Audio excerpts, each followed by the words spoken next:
Right now, from rain to snow, we're tracking the latest on the winter storm this weekend and the big-time temperature change coming behind it. And Governor Evers is set to release his budget this week, what we're expecting to see in it and how that'll impact your family and your wallet.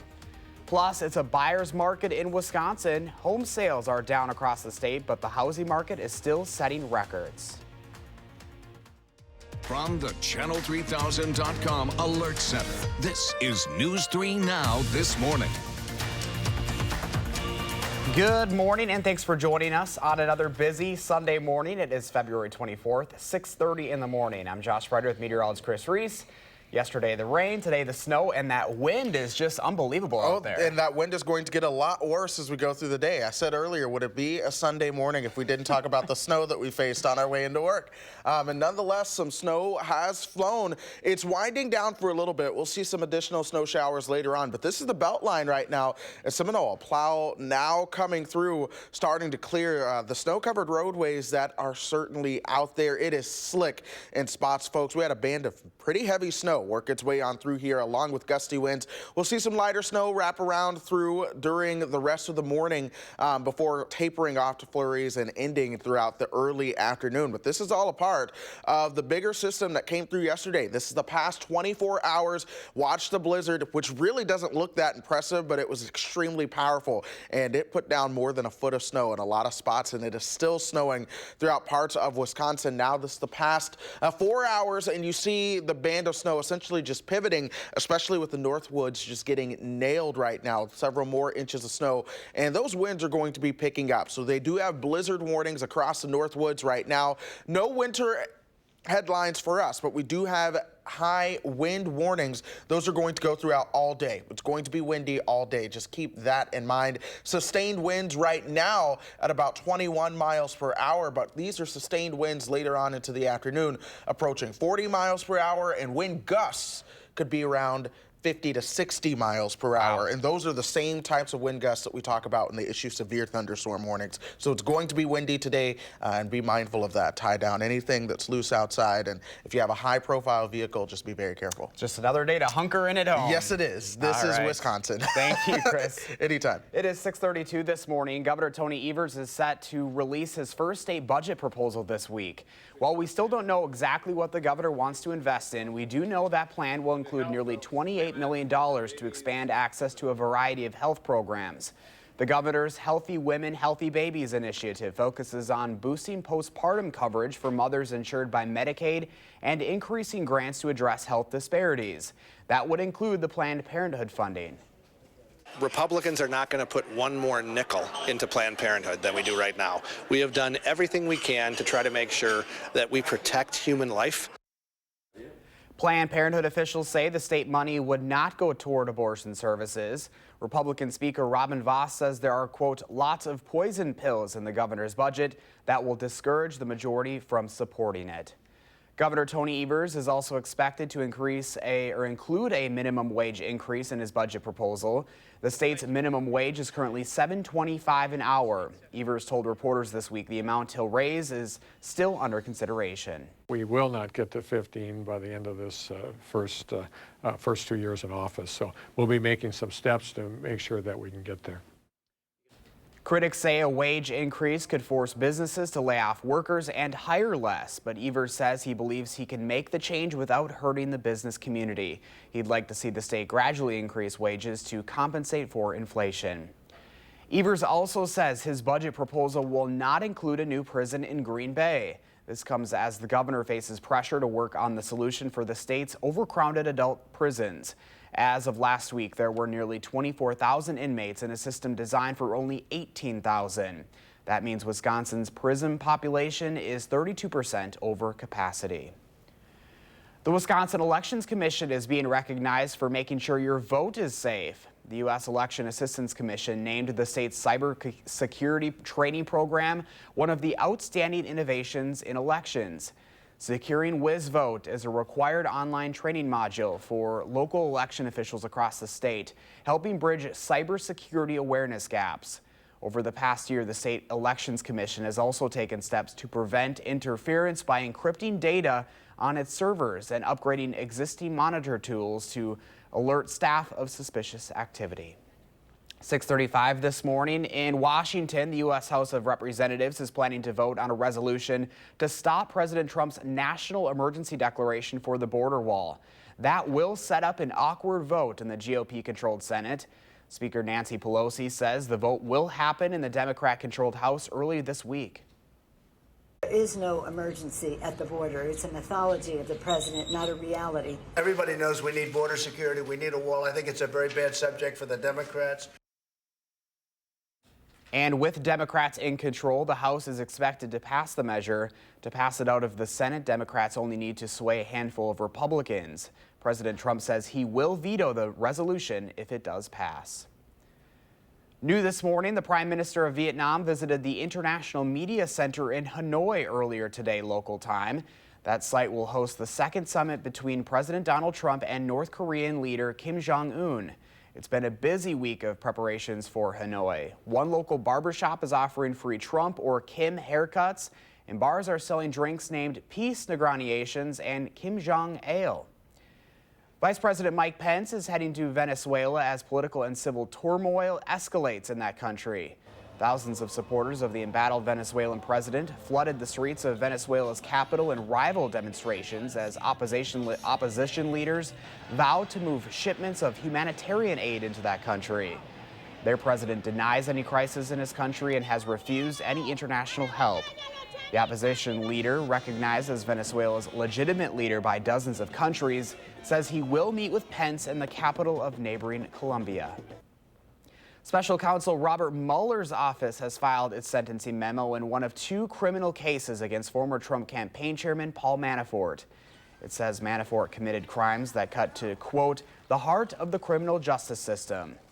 It also says that over the years, Manafort deceived everyone from bookkeepers and banks to federal prosecutors and members of the executive branch of the United States government.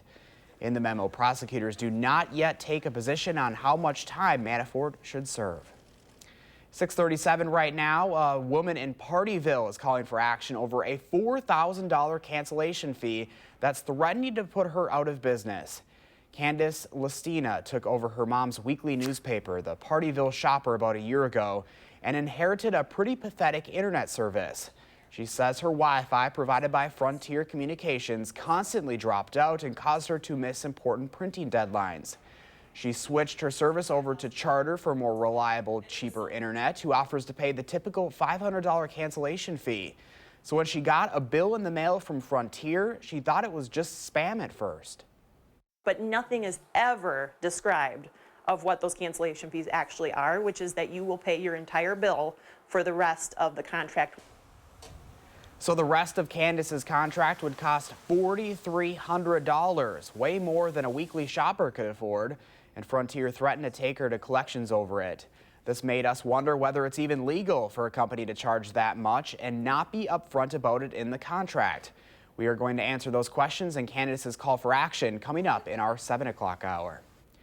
Wisconsin home sales are down compared to this time last year, and for once, it's not the weather's fault. A new report from the Wisconsin Realtors Association says with fewer homes on the market, prices were up and sales were lacking. Across Wisconsin, home sales were down nearly 9% from January of last year, while the median price rose 3.5% in that time. We should point out, though, January 2018 was a record year for those numbers. The median home price in Wisconsin is now $175,000.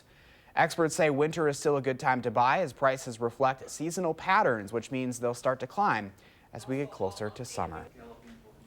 More local news now. The Madison School District is weighing a major decision this week. Students could soon face random metal detector screenings in their school. The district is considering that after ongoing safety concerns and a shooting around La Follette High School last fall. Under the proposal, staff would be able to wand students down if they felt it was necessary. Madison police would be contacted if a weapon is found. The school board could adopt that proposal tomorrow night. A vocal group of parents have already protested police officers being stationed in schools, saying they disproportionately arrest minority students. Those supporting the metal detectors say they wouldn't single out any student. A recent alleged incident at a Madison middle school is prompting Black community leaders and parents to push for change. A discussion at the Boys and Girls Club this weekend drew more than 100 people. It follows accusations from an 11-year-old girl that a positive behavior support coach pushed her and ripped out her braids. The meeting was closed to media and hopes parents could speak freely about their experiences having their children mistreated at school. Heartbreaking to hear the emotion of some of the parents, but I also was thankful to see there was a bunch of teachers. The Progress Center for Black Women is compiling suggestions from the meeting and will make them public. Video of the alleged incident at Whitehorse Middle School has not yet been made public. Well, there is some good news this morning if your kids are a bit forgetful about their library books. Libraries in the Sauk Prairie area are the latest to stop charging overdue fines. The Sauk Prairie Eagle reports starting next month, people visiting that entire system won't be charged for returning a book, CD, or DVD after the due date. It's part of a bigger movement to get more people into libraries. Plus, according to the paper, overdue fines only accounted for 0.5% of the library's overall budget. Branches in places like Fitchburg, Verona, and Monona are already fine-free. Edgewood High School is moving forward with plans to install lights and a sound system in its athletic complex. In a letter sent to families, the Edgewood Board of Trustees said they approved moving forward with formal applications for permits, allowing LED outdoor lighting and an upgraded amplified sound system. The school has tabled improvements that were initially proposed, such as increased seating capacity, a ticket booth, and a concession stand. Many residents of the Dungeon Monroe neighborhood have voiced their disapproval of the stadium's improvements throughout the proposal process. Badgers fans are waking up very happy this morning after a back-and-forth matchup against the Northwestern Wildcats yesterday. The team went into the game having won their last 7 of 9. The Wildcats hadn't won in more than a month. After 14 lead changes, 13 tie scores, and 1 possession contest for much of the final 5.5 minutes, the Badgers hung on to win by 5. Afterwards, head coach Greg Gard said he knows they've got to keep getting better because games are just going to get tougher from here on out. Well, you have to make tough shots. You know, in this league, it comes down for a possession game. We've been in so many games where it's been the last 2 or 3 minutes, and you have to make those shots. And we've had a few go against us. We've made more than what's happened against us. So you take them when you get them, but there's so many other things we have to continue to get better at that we don't have to be in this situation coming down the stretch. 69-62 was the final score. Brad Davison led the way with 16 points. Ethan Happ had a double-double, 14 points and 10 rebounds. Next up, the Badgers play at Indiana on Tuesday night. Just about 6:43 this Sunday morning, and we are keeping a close eye on a winter storm system blasting much of the country this weekend. Here's a live look outside as we wake up on this Sunday morning. Good to see the light out there, but we are waking up with some wind gusts around 50 miles per hour this morning, blowing that falling snow around. Stay with us. Chris will have his latest forecast on News 3 Now this morning.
Well, the wind is what you're going to be noticing today, especially as that begins to increase throughout the morning and into the afternoon. We're already starting to notice those wind gusts pick up. We've also had some light snow come down earlier on. That is starting to move towards the north and east, but I do think we'll see another round of light snow that comes through before that officially works its way on out of here. Heavier snow falling across the northern half of the state right now. That is where blizzard warnings are in play. Snow pretty fierce with the wind coming in as well. So that is where those blizzard warnings are. Again, for us, we do have not blizzard warnings, but high wind warnings, since we don't have as heavy of snow falling throughout the area here. And some of those winds are fairly strong. Right now, we do have sustained winds at about 15 to 25 miles per hour, depending on where you are. But check out Dubuque, Iowa, with a sustained wind at 35 miles per hour. A wind gust there of 47. That's where our winds are going to be coming from as we go throughout the day. And some of those wind gusts can get particularly strong, especially later on this morning. We could see those wind gusts as high as 50 to 60 miles per hour. The winds are whipping out here. Just scared me there for a moment. But we are certainly going to see some very strong wind gusts throughout the day. These are the same kind of winds, folks, that when we talk about severe thunderstorm warnings, you're talking winds upwards of 55 to 60 miles per hour. And so that is the reason for the high wind warning. In addition to the wind, we're going to see those falling temperatures. Temperature right now, 31 degrees. But as we go farther throughout the morning, by lunchtime, we're going to see a temperature around 21. That's going to flash freeze any liquid that you have out there. By dinner time, temperatures in the teens, and we'll continue to drop only into the single digits below zero later on tonight. And if we get some cloud cover tomorrow, it's going to be hard to get those temperatures actually out of the single digits and into the teens. So this is a cold air mass that is working its way on into town. From there, we have a couple snow chances to watch. Perhaps one Tuesday and into Wednesday. Another light snow chance perhaps on Thursday. And then we're watching next weekend for perhaps another bigger system, and that model actually also has some support. It's not the only one. We've got several models trying to throw the possibility of another winter storm in the upper Midwest next weekend. So that is what we are going to be watching as we go through the upcoming work week. But an alert day today, especially if for nothing else, the wind. It is going to be very windy all day long. And then we have temperatures struggling to get out of the teens early throughout the week, some days below zero as well. Snow chances Tuesday and Friday before sunshine is expected by next weekend. Yeah, you can really hear that wind whipping out there this morning. Yeah, it is certainly whipping. The tarp out here blew, and that's what scared me. But it is very windy out here. Don't blow away, Chris. Absolutely. All right, thank you. Well, let's get out of the winter blues. They posted this photo gallery from senior photographer Jeff Miller, shot of the small plane of or small window of a small Cessna plane earlier this month. These campus shots were taken from about 1,000 feet up. A snow-covered Camp Randall right there has about 80,000 open seats. And we have a shot of the Isthmus. You can see the reflection in the plane's wing at the top of the picture there. Beautiful shot. Well, you can't put a price tag on this service. The U.S. Coast Guard is tasked with the job of protecting the airspace over the nation's capital. And next, we're getting a behind-the-scenes look at all of the work that goes into that as we head to the most restricted airspace in America. Thanks for watching News 3 Now this morning.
Welcome back at 6:52. The airspace above the nation's capital and areas surrounding Washington, D.C. is the most restricted in the U.S.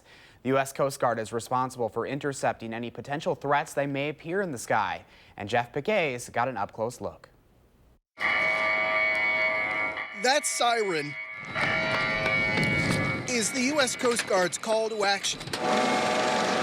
These helicopter crews have a matter of minutes to get into the air and intercept a plane that has breached restricted airspace over Washington, D.C. It could be anything. We want to get in the air as quickly as we can to determine if it is a threat. Commander Zachary Matthews says on average his unit chases an aircraft a few times a week. What is the most challenging part of the job?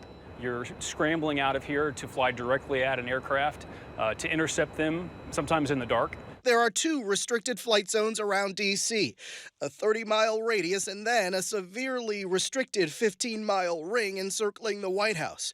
Any aircraft in this area must be known to and communicating with air traffic control. If not, Coast Guard crews are scrambled to challenge the plane and force it out of the airspace. I got something off the nose, finger above the horizon. Roger. We flew on a training mission just south of Washington. Our target, a plane deemed a possible threat. Out the window, you can see the plane that the Coast Guard is about to intercept. Right now, it is flying in restricted airspace. This is the most restricted airspace anywhere in the country. Aircraft flying over the power plant. This is the United States Coast Guard. A Coast Guard helicopter drops down within feet of the plane and flashes warning signs, all to get the pilot's attention. The Coast Guard crew reports what it sees to North American Aerospace Defense Command, or NORAD. In this case, the training aircraft complied. Let's go ahead and terminate the run. What is the most challenging aspect of what you're trying to do up here? The air intercept mission is very challenging. There's a lot of communications. There's a very short time frame in which a lot of stuff happens. In 1994, before the flight restrictions were put in place, a man piloting a stolen plane crashed on the south lawn of the White House. Then, on 9/11, terrorists crashed a 757 into the Pentagon. It forced U.S. officials to reimagine how to protect Washington from airborne threats. Those plans were again put to the test in 2015 when a man landed a gyrocopter on the Capitol Hill lawn. U.S. officials acknowledged failures in that case, and the Coast Guard admits that their job in the skies relies on its airmen and women being able to adjust. What is the most important attribute that you look for? Agility, to be nimble. You never know what you're going to see once you get airborne. This is the United States Coast Guard helicopter. Off your left wing, you have entered a restricted airspace. The helicopters are not armed, so if directions aren't followed, NORAD could scramble Air Force jets to neutralize a threat. It is one scenario that they haven't seen yet, but that's what they train for. We have to bring our A game. We have to be 100% ready at all times. And the men and women of this unit, I can tell you, are always ready. It is 6:56, and we've got a full hour of more local news ahead for us on News 3 Now this morning. But first, here's a preview of what's to come on an all-new For the Record. Good morning, everyone. I'm Neil Heinen, and later this morning on For the Record, we're going to focus on the University of Wisconsin-Platteville, a campus that has experienced tremendous growth in the last 10 years. My guest, UW-Platteville Chancellor Dennis Shields, will talk about the collaborative integration plan and the new 5-year strategic plan. And that's coming up this morning at 10:30 on News 3 Now.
Right now, a woman's call for action over an internet cancellation fee of $4,000. From the Channel3000.com Alert Center, this is News 3 Now this morning. Good morning, and thanks for staying with us on this Sunday, February 24th. It is 7 o'clock in the morning. I'm Josh Breiter. Meteorologist Chris Reese has his updated alert day forecast in just a moment, but first let's get you caught up on what's making news this morning. Earlier today, the Prime Minister of Vietnam visited the International Media Center in Hanoi. That's ahead of the second summit between President Donald Trump and North Korean leader Kim Jong-un happening in just 3 days. It's been a busy week of preparations for Hanoi. One local barbershop is offering free Trump or Kim haircuts, and bars are selling drinks named Peace Negotiations and Kim Jong Ale. Meanwhile, in Washington, the U.S. House of Representatives is planning to vote on a resolution to stop President Trump's national emergency declaration for the border wall this week. That will set up an awkward vote in the GOP-controlled Senate.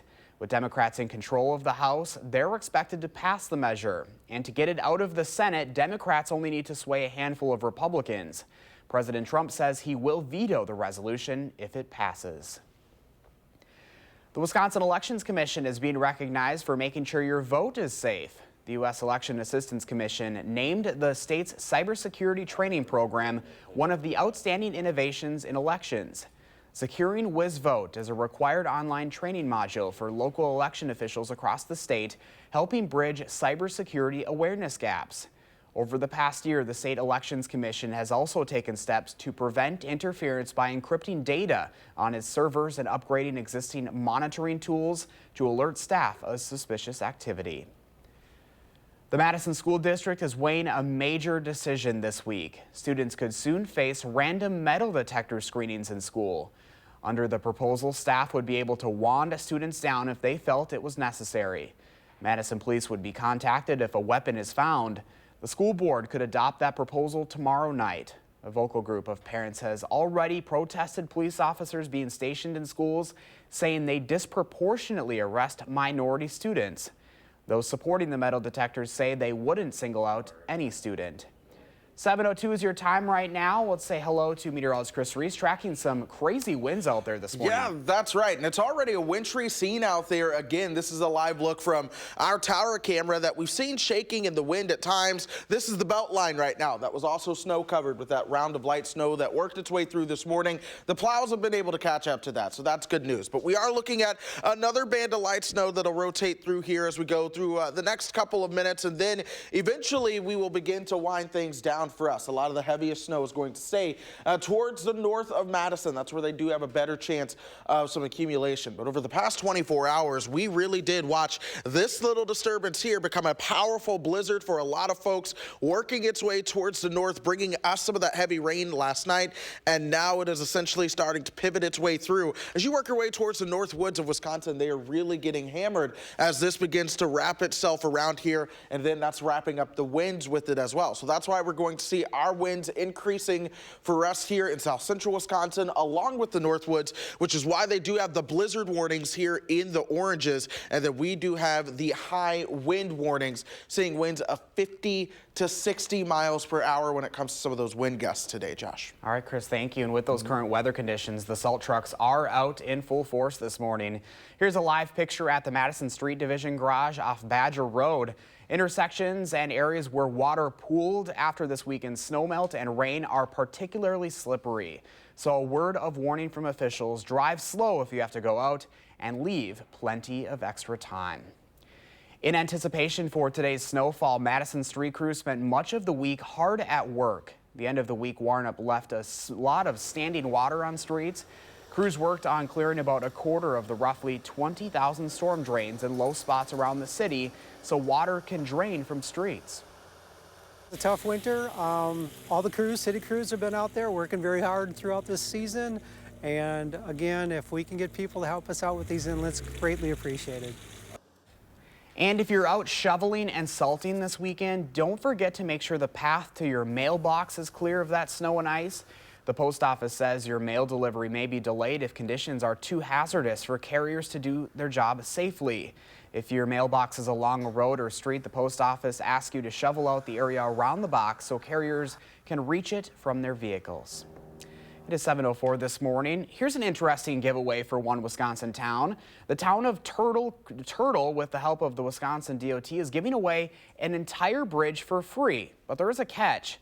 Known as the Smith Road Bridge, built in 1910, it spans 120 feet over Turtle Creek with a 16-foot wide deck. The bridge is eligible for the National Register of Historic Places because of the rare method used to construct it. The catch? The bridge must be relocated and its historically integrity must be kept intact. Anyone can acquire the bridge, but they must assume all future legal and financial responsibility for it. Well, on the Consumer Watch this morning, Quick Trip announced this week it is partnering with Dane County, becoming one of the primary dispensers of renewable vehicle fuel generated by the county landfill. It's a great demonstration of when we come together and create partnerships, we can create a win-win for the environment and for the economy. This is part of the county's biogas project. When it is completed later this year, the gases from trash and cow manure will be turned into renewable fuel that will be used to power a fleet of compressed natural gas vehicles. The county says this will ultimately cut down on thousands of tons of carbon emissions. Here's a story getting a lot of buzz, or at least it will bring some to an area high school. Sun Prairie High School is one of just 12 in the state getting a grant to get pollinators thriving in the community. The Sun Prairie Star reports the money will cover wildflower, seedlings, training, and other project expenses. Students and staff will receive those plants in March. They were required to show they have greenhouse space and a plan to transplant full-grown flowers in the spring. If you are on the market for a new phone or tablet, check out the new Samsung Galaxy. It functions as both. The company showed off its newest twist on the smartphone at an event in San Francisco this week. This is the first major redesign of the smartphone in years. Right now, several phone makers are working on their own versions, but the new tech comes at a price. Those prices start at nearly $2,000. More local news now. A woman in Partyville is calling for action over a $4,000 cancellation fee that's threatening to put her out of business.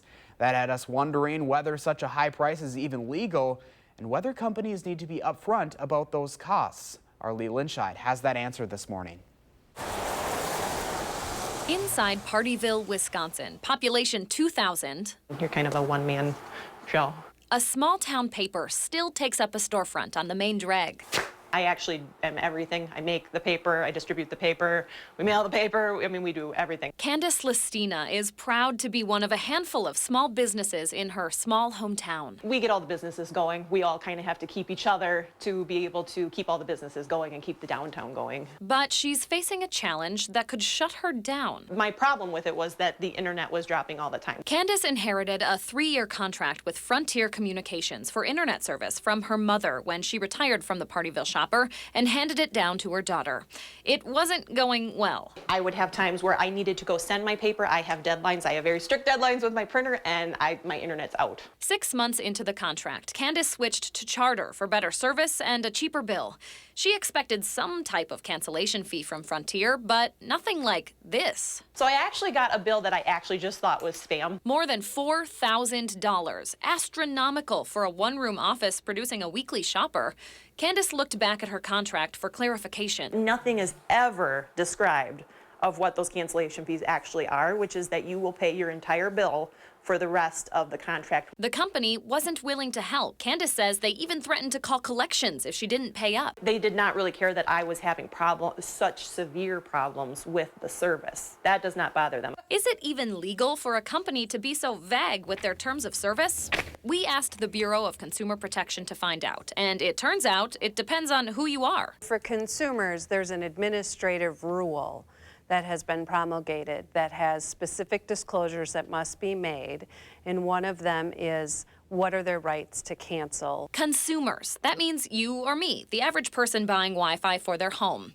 Here's the problem. Candace is considered a business, and businesses fall under a statute that's less specific. It doesn't say that that service provider must disclose what that cancellation policy is. They can still have one. It's part of the contract and negotiations. That needs to be read by the purchaser. So what do you do if you're stuck in this situation? We asked that question too. First, write down the answers when you're talking to providers.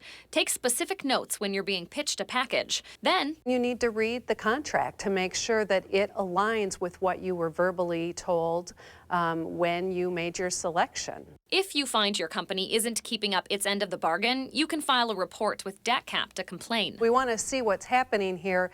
Is this a one-off situation that was a specific contract with this consumer, or is this a practice that we need to be monitoring?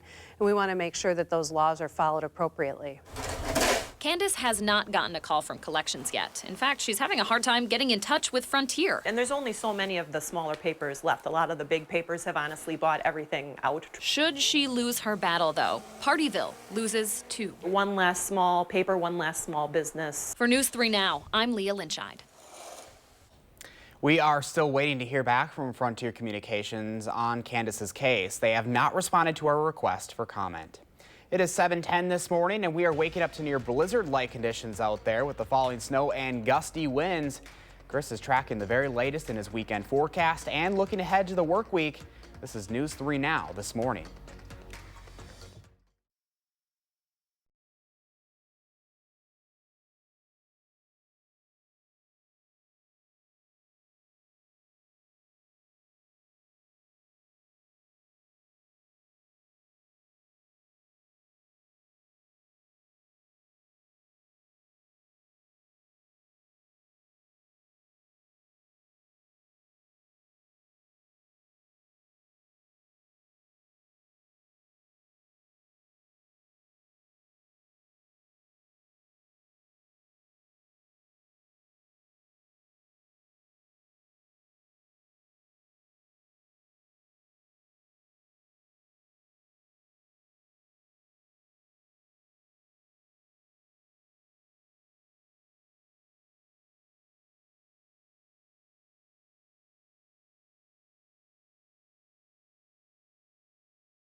Well, we do have some additional light snow flurries falling out here on the patio this morning, but the bigger story going through the day is going to be the wind. That can be heard at times for sure. But let's start with Doppler track. We have been tracking the light snow around the area. A lot of the heaviest stuff is well to our north, but we still at least have a few bands of light snow that are going to work its way on through. But if you're traveling at all near the North Woods today, take it easy if you have to go. They are still experiencing blizzard conditions that will begin to wind down later on through the afternoon, but still blizzard warnings in play for them. High wind warnings in place for us here across southeastern Wisconsin, especially as we continue into the afternoon and evening. Now, sustained winds right now are anywhere from about 15 to 30 miles per hour, depending on where you are, and those sustained winds will be increasing throughout the day. Wind gusts are anywhere from about 25 to 50 miles per hour, depending on where you are. Milwaukee with the latest wind gusts at 51 miles per hour. We're going to continue to watch those wind gusts increase, folks, as we go throughout the day, upwards of 55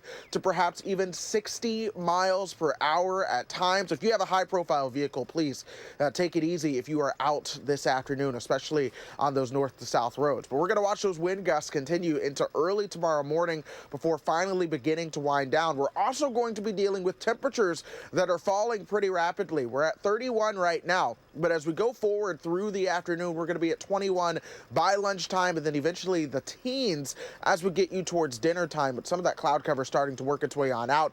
Overnight tonight, lows will fall to a couple degrees below zero, and then we'll have to watch for flurries and cloud cover tomorrow. If we do get thicker cloud cover, it's going to keep those temperatures on a colder note for your Monday highs. So that's something to keep in mind. Now, from there, we do watch another system that is appearing more likely for Tuesday into Wednesday. That could be a light accumulating snowmaker for a large part of Wisconsin. Another flurry chance on Thursday, but then the models are trying to show the possibility of a bigger system as we get you towards next weekend. This is the GFS model in particular. However, that model is not alone there. We do have another model, the European, showing a similar possibility. So as we go through the week ahead, yes, we do have a couple light snow chances, but we're going to be watching for Friday for a possibility of a bigger snow chance around here again. So stay tuned for more updates on that one. In the meantime, an alert day for your Sunday, and we will be watching the cold temperatures take over once again, perhaps with some mornings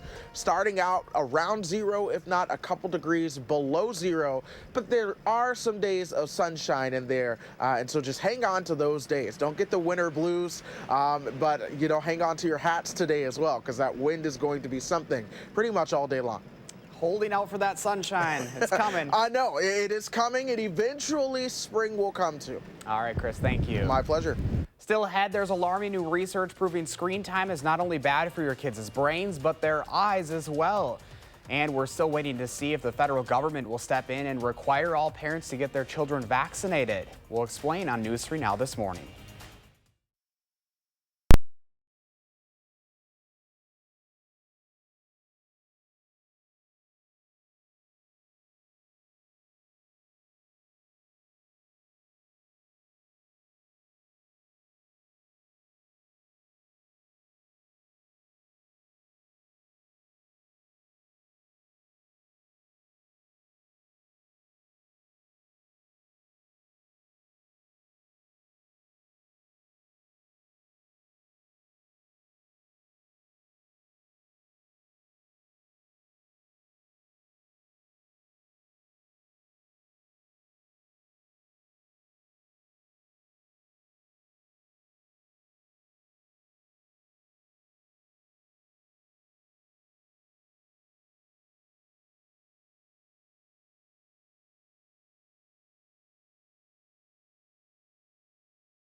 And we are dealing with high wind warnings for just about all of the area going from this morning and until later on tonight, right around 9 o'clock. All of the areas that you see behind me that are shaded, that goes from the Dells over towards Manitowoc, south towards Milwaukee and Kenosha, are under those high wind warnings. We're going to see actual winds of 25 to 40 miles per hour, wind gusts, though, of 55 to 60 miles per hour. This is lunchtime with those wind gusts kind of in that 55 to 60 mile per hour range, keeping up through dinner time and throughout the overnight hours as well. It'll be tomorrow morning during the commute that we finally start to see those winds begin to relax. Josh? All right, Chris, thank you. On the Health Watch this morning, there have been a lot of studies on how increased screen time affects the development of your child's brain. But now new research is looking at just how damaging it is for their eyes. Researchers say they've noticed a big increase in visual problems over the last dozen years since the introduction of the smartphone. They say that's because the small text and images require us to hold the screens closer to our eyes, and the blue light can actually cause eyes to become nearsighted. Because of that, they say anyone under the age of 2 should have no screen time at all, and kids between the ages of 2 and 5 should be limited to an hour per day. The FDA now says if states don't require more school children to get vaccinated, the federal government may have to step in. Nearly all states allow kids to attend school even if their parents opt out of vaccines. But measles outbreaks in Washington state and New York are causing federal health officials to rethink that. The FDA isn't saying when they would take action or what that action would be. Health officials in Wisconsin have been urging parents to get their children vaccinated, even though we're not experiencing an outbreak here. A new program at the UW is helping women of color prevent and manage type 2 diabetes. The program is called Peers Empowering Peers, and it's starting up in Milwaukee. Participants meet once a week to walk and have a healthy lunch, and after 4 months, they can serve as a coach for future sessions. The curriculum is meant to target patients in low-income areas where grocery stores aren't always easily accessible or safe to get to. The leaders of the Peers Empowering Peers efforts have also held some classes throughout Madison. 7:22 right now. We've got more local news ahead for us this morning, including the request from the Postal Service ahead of tomorrow's mail deliveries. Plus, on this Academy Award show weekend, we're giving you a behind-the-scenes look at Roma, the underdog film expected to nab several honors tonight. Keep watching News 3 Now this morning.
Right now, an unlikely front-runner will meet the mastermind behind Roma, the Oscar-nominated film expected to nab several big awards tonight.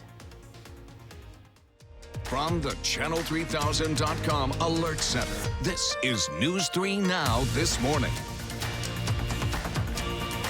Good morning, everyone, and thanks for staying with us on this Sunday, February 23rd. I'm Josh Breiter. Chris will update us on his Alert Day forecast in just a moment, but first, let's take a moment here and forget about the weather, shall we? These are perhaps the best pictures of the week. The UW posted this photo gallery from senior photographer Jeff Miller, shot out of the window of the small Cessna plane earlier this month.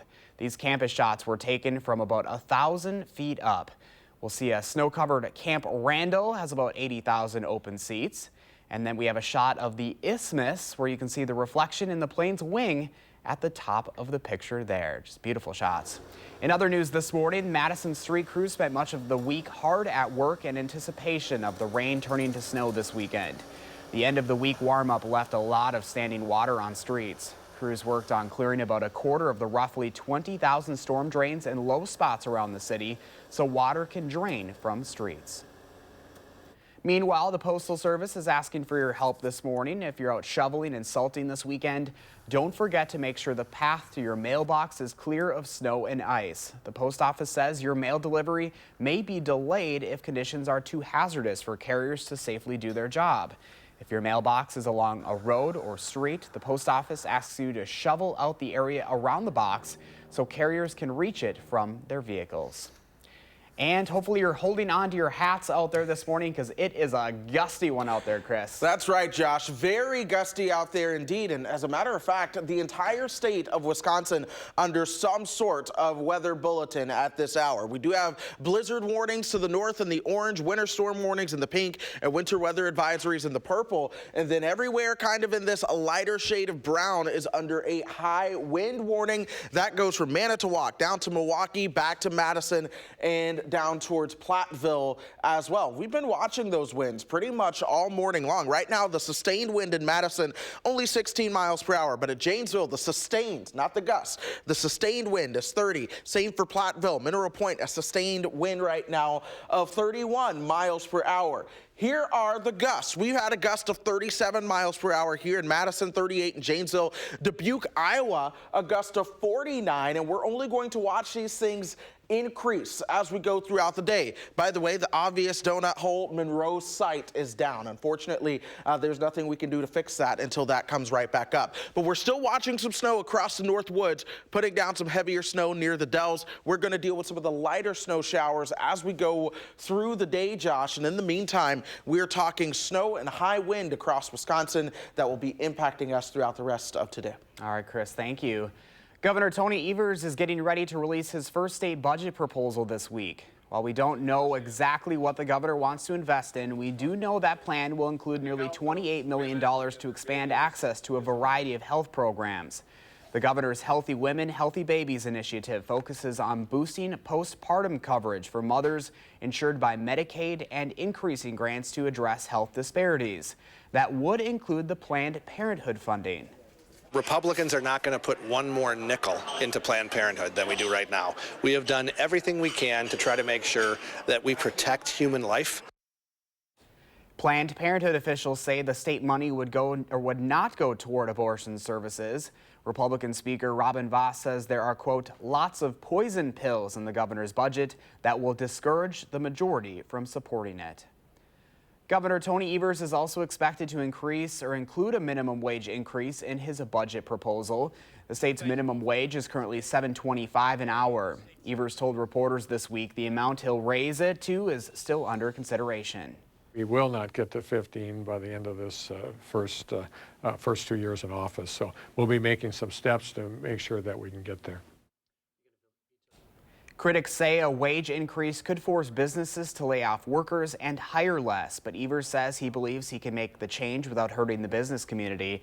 He'd like to see the state gradually increase wages to compensate for inflation. Evers also says his budget proposal will not include a new prison in Green Bay. This comes as the governor faces pressure to work on a solution for the state's overcrowded adult prisons. As of last week, there were nearly 24,000 inmates in a system designed for only 18,000. That means Wisconsin's prison population is 32% over capacity. 7:31 this morning, the Academy Awards are tonight, and Roma has become an unlikely Oscar frontrunner. The movie is up for 10 awards, including nominations for Best Director and Original Screenplay for Alfonso Cuarón. He's the director best known for critically acclaimed films. Jamie Yukas met up with him in Hollywood. In Roma, Alfonso Cuarón explores his childhood in Mexico City, where he was raised by a single mother and their selfless housekeeper. Was this meant to speak to everybody? You can only do something from the standpoint that you believe or you have faith that you can talk to everyone. When Cuarón's father left, the family struggled to remain whole. He channeled his emotions into Roma.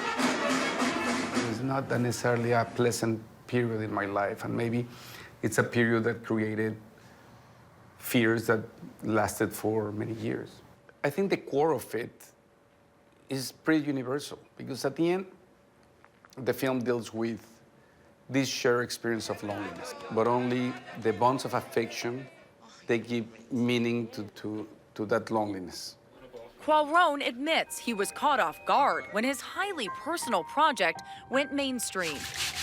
What was really surprising was the overwhelming response, emotional response, when we start showing the film around in different countries all around the world.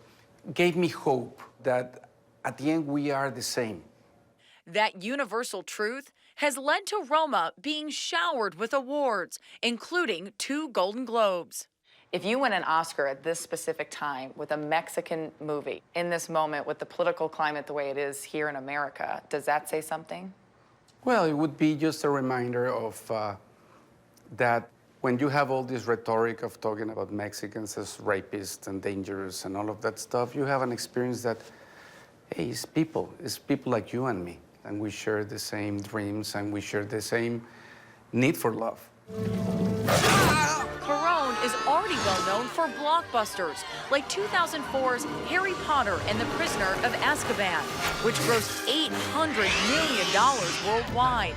He's also recognized for pushing boundaries. Ryan, let go. Like stranding Sandra Bullock in space in the 2013 thriller Gravity. No! That effort made him the first Latino director to win an Oscar. Back in the heart of Hollywood, Cuarón was joined by his 2 Oscar-nominated actresses, Yalitza Aparicio and Marina de Tavira. What does that mean to you to have it right here in Hollywood? You see it? Yes, over there. There's Yalitza. On screen, a bond is forged between Sofia, the single mother played by de Tavira, and Aparicio's character Cleo, the housekeeper. Together, they find strength to cope with the shame and pain of being abandoned by men. ¿Quién es el papá? Fermi, el primo del novio de Adela. The director dedicated the film to Libo Rodriguez, the servant who raised him and remains his friend. When you look at the billboard and you see Cleo in the movie, do you also think of Libo? Yeah, it's difficult not to. And I was trying to deal with wounds in the film, Cleo's wounds, the family wounds. Cuarón auditioned nearly 3,000 women before casting Aparicio, who not only had no acting experience, but also had to face a very real fear when shooting a pivotal scene without knowing how to swim. I think at that point she was already an actress because she told us she knew how to swim. Pero yo pensé que me fueran a meter al mar. Por eso dije. I said yes because I didn't imagine they were gonna make me go into the sea. The film is also getting a lot of love in Roma, the Mexico City suburb where it was shot. So speaking of Mexico City, they've already said that they're preparing that when the movie starts winning its 10 Oscars of the night, that they're going to throw a huge party. They're like preparing. Well, it's Mexico. Anything is an excuse for a party. Of course they're going to throw a party. So you're not surprised? No, I'm happy. And if Roma's award season momentum is any indication, it's going to be one heck of a celebration. Jamie Yukas, Hollywood. It is 7:36 this morning. Good gut health has been linked to lower levels of depression, dementia, and allergies. And coming up, nutritionist Emmy Bodden is here with some basic ways you can boost your health. She'll show us the easy grocery store swaps, helping you make the easy, tasty choices when News 3 Now This Morning returns.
We've been watching the wind gusts this morning throughout all of south central Wisconsin. Some of those wind gusts upwards of 50 miles per hour at times. We are going to watch the wind gusts continue to increase as we go throughout the day. These are wind gusts right now at 37 miles per hour in Madison, 40 miles per hour as you work your way down through Mineral Point and Platteville, 48 miles per hour in Dubuque, Iowa right now. We're also watching at least a few snowflakes fly here throughout the southern half of the state with a little bit heavier snow flying just to the north of the Dells. Josh? All right, Chris, thank you.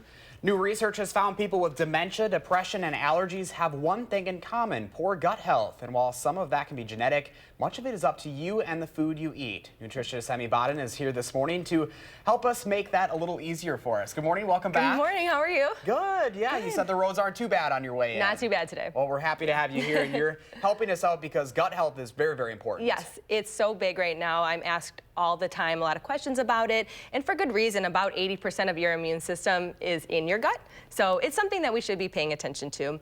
And something that I'm asked really often is whether or not I should take a probiotic. And in general, for a generally healthy person, my answer is no. A couple of reasons. First of all, the FDA doesn't really do as much regulation on probiotics as you think. So they don't have to show whether or not they're effective or safe before they even hit the market. So I don't know about you, but I'm not really sure I'd want to be spending my money on something that I don't even know if it works or not. And you said it's pretty easy. You can just literally throw this into your diet. Yeah, it's so easy. There are so many really delicious foods that naturally have probiotics in them, or that beneficial probiotic activity, which I'll back up, probiotics are that good bacteria that's in your gut. So like you said, they have beneficial health effects. So some of the foods I brought today you can find in most grocery stores now, even some Walgreens, 7-Elevens, you can find them there. So all of these foods are fermented. They have live and active cultures in them. That's really important to look for on the label. Okay. So we have sauerkraut, which is a fermented cabbage. We have kimchi. I don't know if you've ever had that before. I have not. Yeah, it's a spicy Korean fermented cabbage, so really good. Throw it on a stir fry. You can get your probiotics in that way. Some fiber, some protein, more so than you would get from, just a little supplement. I have kombucha. I don't know if you've ever heard of that before. Yes. That's kind of popular now. So it's a fermented tea, and again, you get that probiotic benefit because it does have the live and active cultures in it. You just have to watch for the sugar content. Some of them can be a little sugary. Kefir is that last thing I have there. That's a fermented drinkable yogurt. That's one of the biggest things that I recommend to my patients to have. It does have, several brands have 10 to 12 different strains of bacteria, that beneficial bacteria. So a really good thing. It's been linked to even management of acid reflux. So something that I say a must include in your diet. I know, it's kind of easy to think. I mean, there are some pretty easy ways to literally incorporate this. And I know even the kombucha, I know a lot of people have started just drinking that. And it's just enough to get you going a little bit. Yeah, just get some of that beneficial bacteria. It tastes good, you're hydrating. So again, more benefit than just taking a supplement.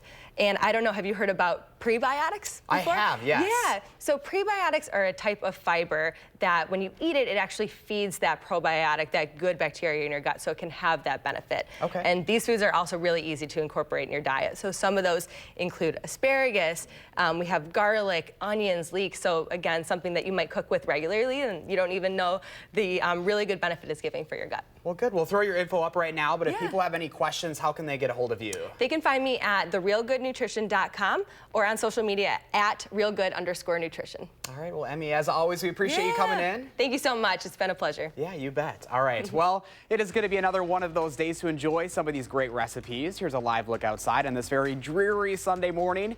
Chris is tracking your latest forecast coming up right after the break. But first, happy birthday to Ella and all of the other kids turning 3 today. We thank you for celebrating with us on News 3 Now this morning.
We are still tracking some light snow through the area, at least early on this morning. Now, a lot of that's starting to work its way to the east. Milwaukee getting in on a decent snow shower right now. You work your way towards the Dells, places like Westfield, up through parts of Juneau and Adams counties towards Camp Douglas. That's where we are seeing some of that heavier snow fly, and that's where we could see an inch or two. But right now, drier air starting to take over, so we'll have some flurries from Madison and points to the southwest. But for the most part, we're going to be turning that snow shower activity off as we go through the next couple of hours. We do still have high wind warnings for all of us. Those high wind warnings are going to go through the rest of tonight as well. We still do have winter weather advisories, winter storm warnings, and blizzard warnings as you work your way towards the north and west. Those will likely come down as we head into the early afternoon, but these high wind warnings are going to be with us all day. Sustained winds anywhere from about 15 to 35 miles per hour, and those are only going to be increasing as we go throughout the rest of your Sunday. Wind gusts as well are high too. 40-mile-per-hour wind gusts right now in Janesville, 37-mile-per-hour wind gusts for us here in Madison, same as you work your way back towards the south and west. Even a 48-mile-per-hour wind gust in Dubuque, Iowa right now. Monroe, their site is down, so you do see a little bit of a donut hole, but folks, it is still going to be very windy in Monroe. As we go through the rest of your Sunday, watch the wind gusts. Here we are at 4:30. You're going to be seeing a lot of 50 to 60-mile-per-hour wind gusts here. And for reference, severe thunderstorm warnings that can cause damage are issued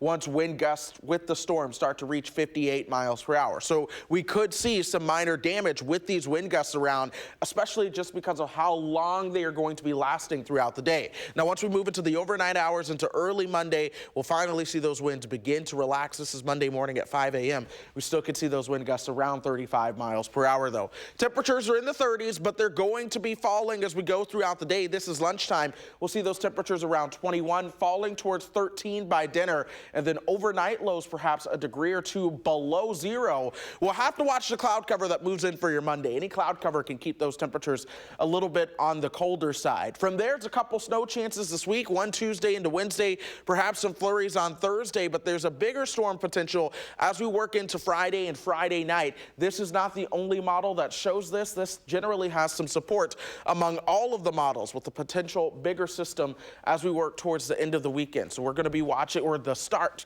of the weekend and end of the work week. We do have to watch that one very closely. Otherwise, Josh, temperatures are going to be very, very cold out there. Ugh, all right, at least there's some sun there. At least there is some sun, but welcome to March, right? All right. It's close. Thank you, I think. All right, it is 7:49 right now. The Brewers are on the road once again in Arizona, playing the Rangers at 3 o'clock this afternoon. The team is coming off of a loss against the Cubs to open the spring season yesterday. The team fell to their NL Central rival 8-4, and although they're on the road today and tomorrow, they'll get to play at their new training facility for the first time on Tuesday. That's just part of the reason the Brewers are talking big for the 2019 season. I mean, we got everything. We got everything to go to the World Series. I mean, we got pitcher, we got hitter, we got defense. I mean, if you will put all that stuff, all that kind of small team together, we can go to the World Series for sure. And be sure to join us tomorrow morning starting at 4:30. We'll have the latest on the Madison School District's decision on whether or not to install metal detectors in their schools. But first this morning, to say that she cares about the people who cross her intersection is an understatement. We'll meet the crossing guard, making the days and lives of every stranger she meets. You're watching News 3 Now this morning.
Welcome back at 7:53. With a simple smile and a wave, there's one special woman making the days of kids and their parents. To some, her job as a crossing guard may seem easy. But it takes a lot of compassion, dedication, and love to make it feel this good.